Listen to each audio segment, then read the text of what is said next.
Señoras y señores, El Hombre Invisible, The Invisible Man.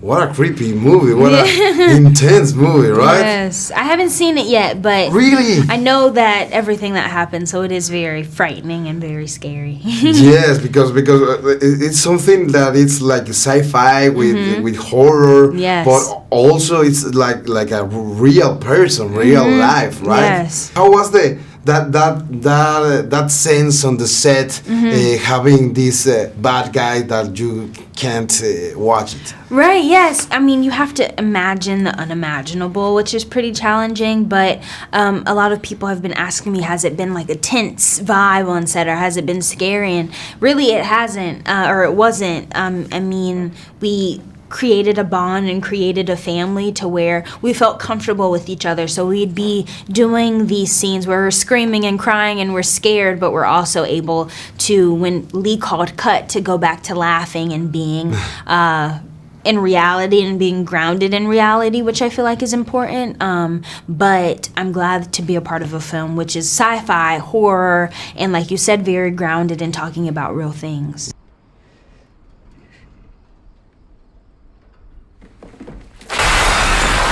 What exhausting work did you do in this movie, right? Yeah. But I enjoy it a lot. Thank you. It was a very good experience because all the time I was in the edge of my seat, feeling everything you are projecting. That's very good. How was that process to be so intense in every single scene of the movie? It was tiring.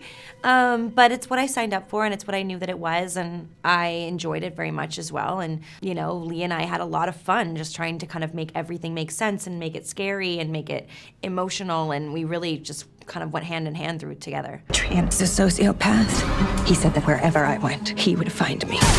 He's not out there. The adaptation that you made with this monster, this classic monster, but in the real world, in the modern world, how was that process? How did you think about it? I loved the idea. I loved the idea that Lee Wanell wrote and directed it, and I loved what he did with that script. The fact that he took this thing that is a classic idea, a classic villain, a classic monster, and put a woman at the center of it and turned it into this analogy for gaslighting and for losing your voice and then finding it.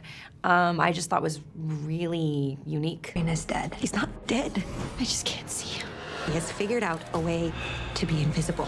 It wasn't something I was chasing. It was suggested to me, and I realized when it was suggested to me that there was an opportunity there, that someone hadn't made a really definitive Invisible Man movie in a long time. Mm-hmm. Something that was terrifying. You know, I want to take these monsters back to their roots, which is terror. You know, when Dracula first came out, it was terrifying to people, and I think now Dracula's become such a ubiquitous part of pop culture that he's not as scary as he once. No. You know, he's Hotel Transylvania. You know, so what I wanted to do is strip away all that iconography of the character and just make a really truly scary Invisible Man film. Yeah. Although our relationship was far from perfect, I thought that you would talk to me rather than run away. Are you okay?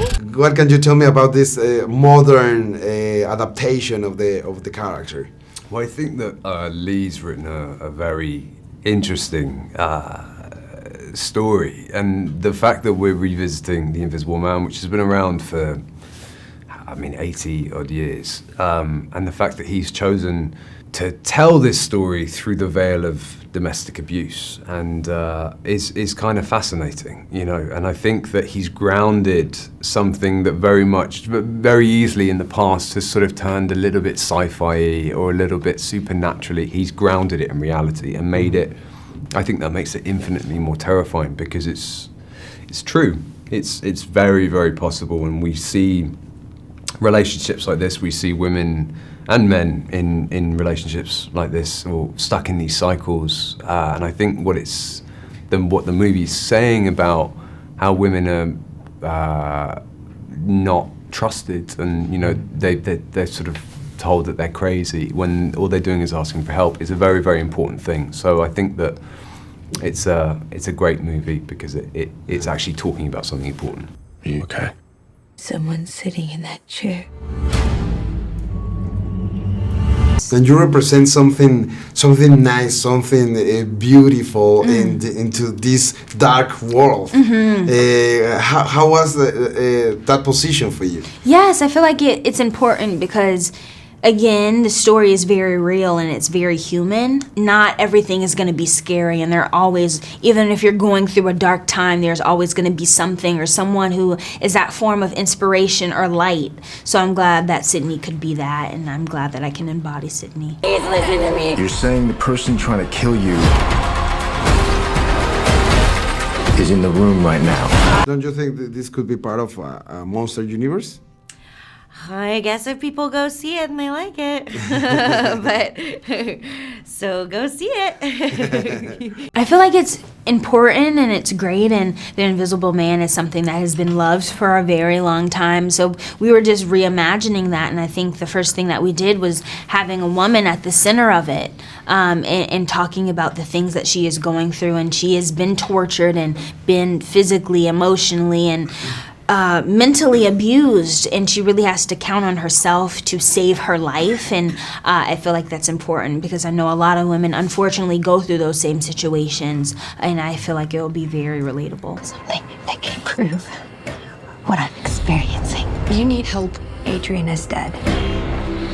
I went to his house today. What about the other monsters? Because there's a rumor since a lot of time that the old monsters, that this monster universe could come to the real to the modern times.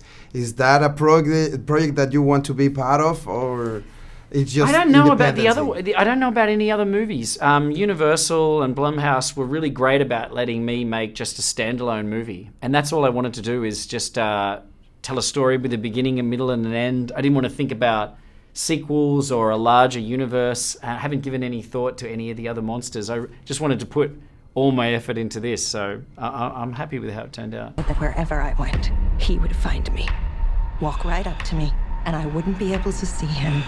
Adrian is dead. He's not dead. Do you put the suit to you? I don't know. The suit? The suit. Yeah. Yep. Yeah? How was it? The worst experience of my life. Why? Yeah.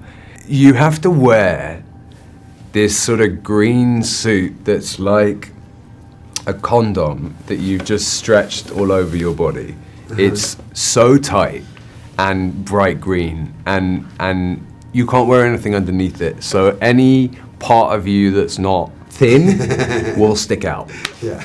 And so it was, I lost all my dignity wearing that suit. But how was the experience making those scenes? Because you as an actor, I think you use a lot of part of your body and your face expression, yeah. and you are just a bag, a condom mobile, right?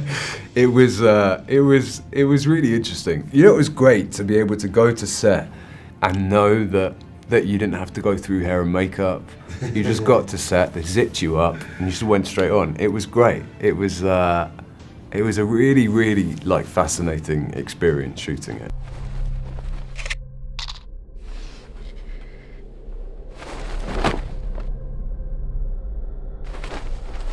How was the scenes with the Invisible Man? Because there's a very thin line between be ridiculous and make it happen to watch it real, right? Yeah, I mean, only the audience can tell me if it worked or not. Yes, you know, I think it works. I try. That's good. You just try to calibrate it as best you can. Like, you know when to hold them and fold them, know when to show something, not show it. It's all just guesswork, and you do your best and you hope the audience goes for it. But I know that somebody was there on the set with the green suit to have this yeah, it was a little bit of everything. We had the guy in the green suit that had to be removed. We also had really old school practical effects, just things like strings, doors being closed by props people just off camera. We did a lot of really old school things as well. It's whatever gets the job done. The fight scenes, how was that experience? Because, I don't know, you have practical effects, but sometimes you have this man with a suit. How was it? Yeah, we practiced it for many weeks, and then by the time we got to it, we just knew it really well, and we were able to just kind of go by the numbers, quite literally. It was me and Ali's stunt double, and my stunt double, Sarah, does one part of it where she goes over a table. She's incredible and a total superhero, that woman. And then I did the rest of it, and it was really just about keeping things safe and making sure I didn't get hurt and making it look as real as possible. Happened to him. Adrian's dead. Listen, you're getting your freedom back, okay? When you have these scenes with the Invisible Man, is there somebody with that green suit or something? Sometimes there was like our stunt guy. He was very, very tall, and he had this like tight green suit on, which was hilarious. But then there were some scenes where we were just alone, having to again imagine the unimaginable, and I was like laying on the floor imagining someone was beating me up, but nobody was there but the camera. So it was challenging, but I feel like it stretched my muscles as a actress. His true genius was how he got in people's heads. Don't come any closer. Hey! I'm not crazy. Are you a fan of the monsters, the real classic monsters? Yeah, some of them, like the Mummy was very scary, and I love going to Universal and going on the Mummy ride, even though it's terrifying in my opinion. And yeah, there were a lot of them that I'm a big fan of. I'm still trying to get into the horror film genre and like getting comfortable with like even doing and watching it, because when I was younger I didn't want any parts of it, but I'm glad to be a part of this one. No, you're a part of it. Exactly. He's listening. Where are you? Where are you? Show yourself! Come on!